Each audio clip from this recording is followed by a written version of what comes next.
আসসালামু আলাইকুম রহমতুল্লাহ বরকাত।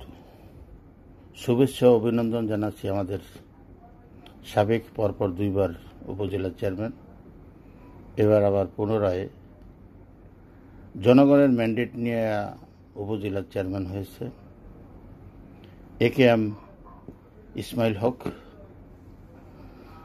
এবং সেই সাথে আমাদের ধন্যবাদ দিতে হয় আমাদের শরীয়তপুরের কৃতি সন্তান, যাকে নিয়ে আমরা সবসময় গর্ব করি, পুলিশের সাবেক আইজিপি এ.কে.এম. শহীদুল হক সাহেবকে নিয়ে। এই নির্বাচন আগে কিন্তু একটা স্লোগান দিয়েছিল, সেই স্লোগানটা কিন্তু আমার পছন্দ হয়েছে। স্লোগানটাই হচ্ছে নড়িয়াতে মাদকা মুক্ত করা। আর আমি আশা করি, আমার বিশ্বাস, সেটা মাদকা মুক্ত জিরো টলারেন্স করা সম্ভব। কারণ বাংলাদেশের পুলিশের সাবেক আইজিপি সে যদি চেষ্টা করে আমাদের নড়িয়াতে জিরো টলারেন্স আনতে পারবে মাদকা মুক্ত। আর একটা জাতি কিন্তু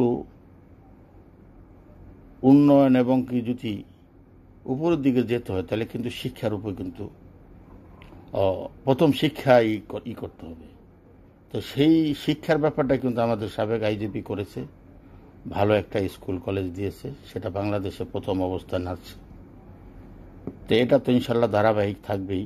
এবং সেই সাথে যদি আমাদের মাদকা মুক্ত করতে পারে এবং আরও অন্য কিছু আছে, জমিন যেটা ভূমি খেকো বিভিন্ন অন্তকোন্দল, এগুলো যদি ঠিক করতে পারে তাহলে আশা করি আমাদের যেই পিছনে যে দুই টার্ম উপজেলার চেয়ারম্যান ছিল, এখানে কাজ করা অবস্থায় অনেক ভুল ত্রুটি হতে পারে, সেটা সংশোধন করে এই পুনরায় যে আবার উপজেলার চেয়ারম্যান হয়েছে সেটা পূর্ণদমে এগিয়ে যেতে পারবে, সেই দোয়াই করি।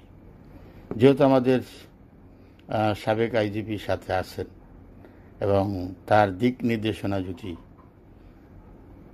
রাখে এবং রাখবেও, যেহেতু সে একটা শিক্ষা প্রতিষ্ঠান দিয়েছে, ওখানে শিক্ষা প্রতিষ্ঠানের হিসাবেও কিন্তু আমরা আমাদের এলাকাটাকে আরও পরে উপরের দিকে আমরা নিতে পারব।